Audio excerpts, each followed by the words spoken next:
Good evening, ladies and gentlemen. How are we getting on? Welcome to a brand new Fallout 76 news video. Today we have details on the end of Season 7 and the start of Season 8, including a date for the next update. We have a look forward to Invaders From Beyond and a couple of cool bits of information about that, as well as some more information on the upcoming changes to Fallout Worlds that will be coming in the next update.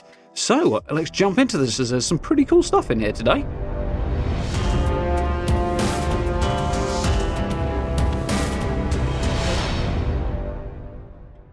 Okay then, yeah, so answering a few questions that people have been asking for quite a while, myself included, so looking forward to getting into the news on this one. So, let's have a look at this blog post they've got for us. So, a cool shot of Charleston Capital here, which is makes sense, seeing as it's one of the locations for the new event, the seasonal event that's starting with the new update. So, skies above Appalachia are about to get a little more crowded with the arrival of Invaders From Beyond on the 1st of March. So there's your date for seasons and for the new update. Everything is all focused on that one day, a Tuesday the 1st of March. So that's the target to get the current season done by. Make sure you're ready to fight back against the alien interlopers by watching our newest dev dive video. We're also sharing reminders about this week's bonus challenges at the end of Season 7, the ongoing Fashion Act Day seasonal event.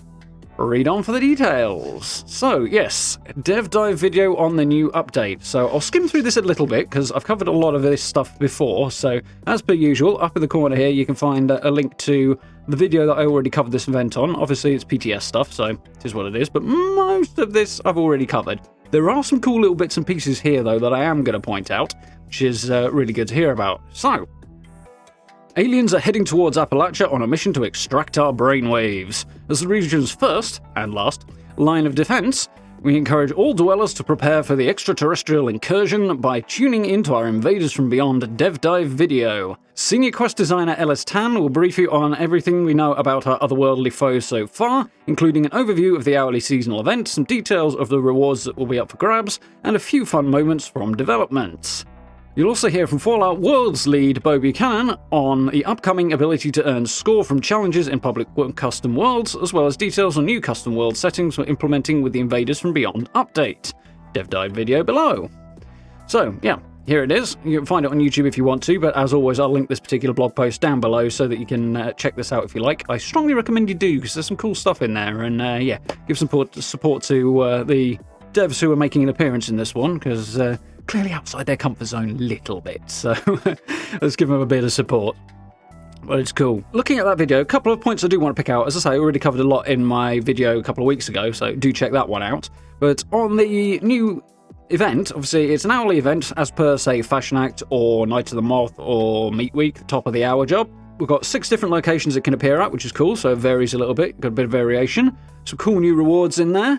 One of the particularly cool facts about it that I haven't covered is that during that event, you'll see a little flyout that's a lot like Dodge in Daily Ops, but it's a new character called Homer.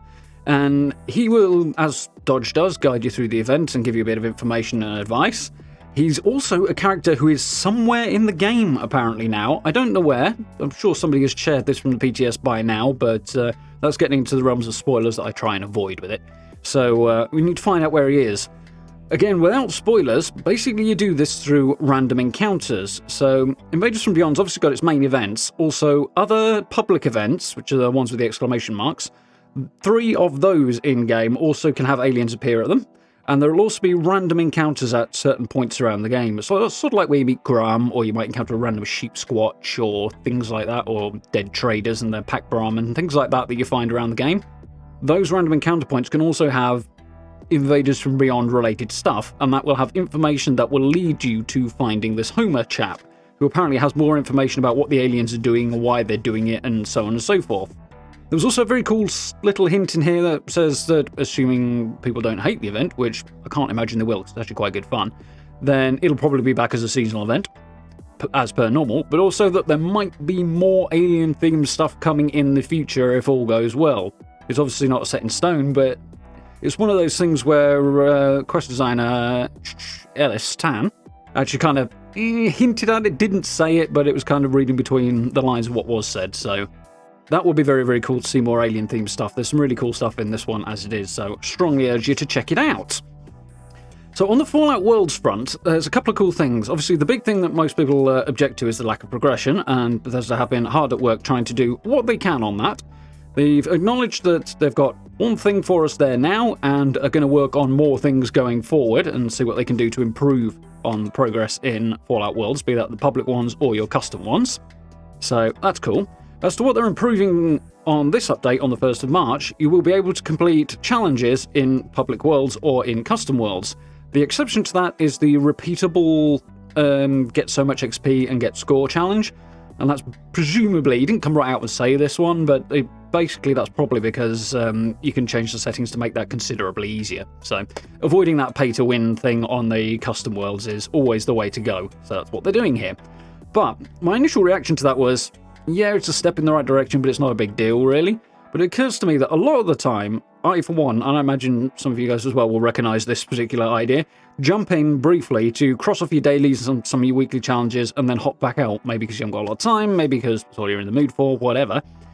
But now you can do that in public worlds, or if you have Fallout First custom worlds as well, and just do it in a slightly different atmosphere, and with slightly different settings and a different tone to it, which is...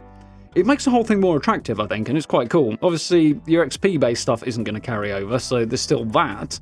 But in terms of jumping in and just doing something that's a little bit different, it makes that a little bit more valuable than it was. So that's cool. I think I might be doing that once in a while, hopefully, after the 1st of March.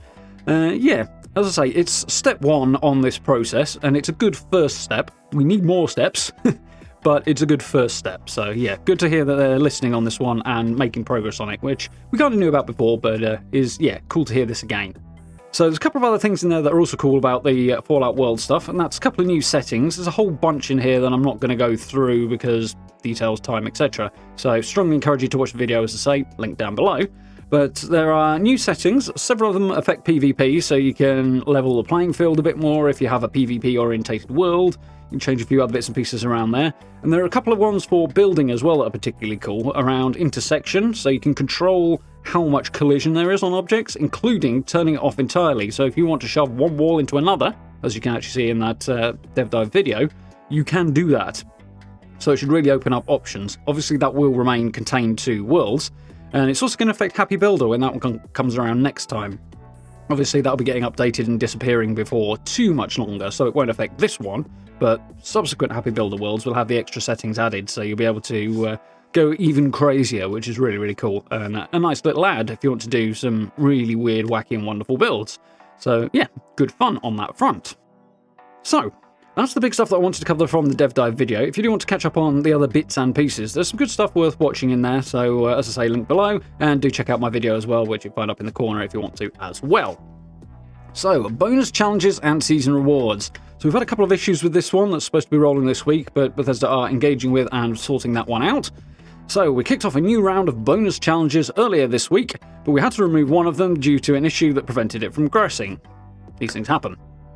To help make up for this, we're going to add 2 more bonus weekly challenges next week. Awesome, so you won't lose on any score, and you can even earn a little bit extra as a way of saying thank you for your patience. The bonus weekly challenges will be available from February 22nd until maintenance on the 1st of March. So reiterating that one, the new updates on the 1st of March, it's the end of the current season as well, and the start of Season 8. So remember to claim your Season 7 rewards. Season 7 is coming to a close with the start of Invaders From Beyond update on March the 1st. As you achieve those last few lingering rank ups in the coming days, make sure to visit the scoreboard and claim all of the rewards you've earned so far. Any unclaimed rewards from the season end will be jettisoned from Dr. Zorbo's ship and lost to the cold darkness of outer space. Yeah, they usually give this reminder at the end of a season, and it's always worthwhile, because even if you've completed the scoreboard, if you haven't claimed the reward, you'll lose it if you don't do so before the end of the changeover. So make sure you get in there and click your way around that scoreboard and grab the stuff that you want, because it would suck to lose it after all that hard work. That's something, again, as always, I need a reminder about, so yeah, FYI. So, join us for next week's Inside the Vault for an early look at what's coming in Season 8, which begins on March the 1st. Awesome, so now we know what we're going to be doing this time next week. Very, very cool. Well, speaking of things like that, they've also released a whole load of Starfield stuff today, so once I'm done making this video, guess what I'm going to be making a video on next? So if you're into Starfield, interested in it, we'll be taking a look at that before too very much longer as well. Definitely hyped myself, so watch out for that one. Also, check out the playlist of other Starfield stuff I've done so far, because there's cool stuff in there if you're interested. Anyway, last but not least, join us in Helvetia for Fashnacht. Obviously, as we know, Fashnacht is rolling on at the moment. It's been good fun. I've finally got myself a rare mask, just the one so far, but to be fair, I haven't done that many runs through Fashnacht, so I can't really complain. From what we were discussing the other day, I gather it's about a 5% drop chance, which for a rare reward, especially when it's considered to be rare, that's actually quite reasonable. But of course, it is still 1 in 20, so, you know.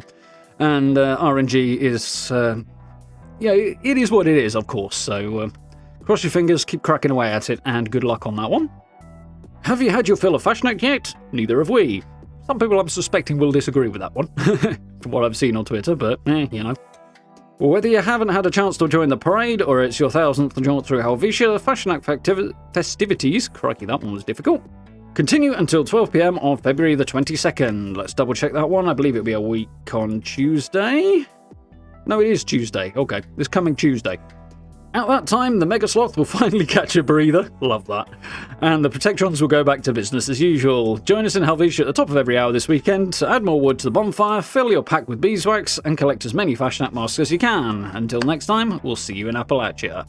So yeah, some really, really cool bits of news in here, some cool stuff about the upcoming update, and really good to know we've got the date on that, 1st of March. Looking forward to it. The new Invaders From Beyond event, I can testify, is good fun, and the rewards are pretty cool with that. Again, you've got things like alien-themed stuff for your camp, and new alien blaster weapons and stuff like that. Well, not entirely new, they're returning from Fallout 3, but they are very cool, and they're new to 76, so definitely worth getting your hands on. A lot of fun to be had there, so definitely worth looking at that. And the additions to Fallout Worlds is very cool as well. It steps in the right direction, baby steps so far, but it's a start. And yeah, gives me at least a little bit more temptation to dive in there and maybe make a bit more use out of Fallout Worlds, other than just the pure practical stuff that I've been doing so far, which has actually been handy on occasion, to be fair. So yeah, very, very cool. Very, very happy to be hearing this. Looking forward to trying out the new update when it arrives on Tuesday, the 1st of March.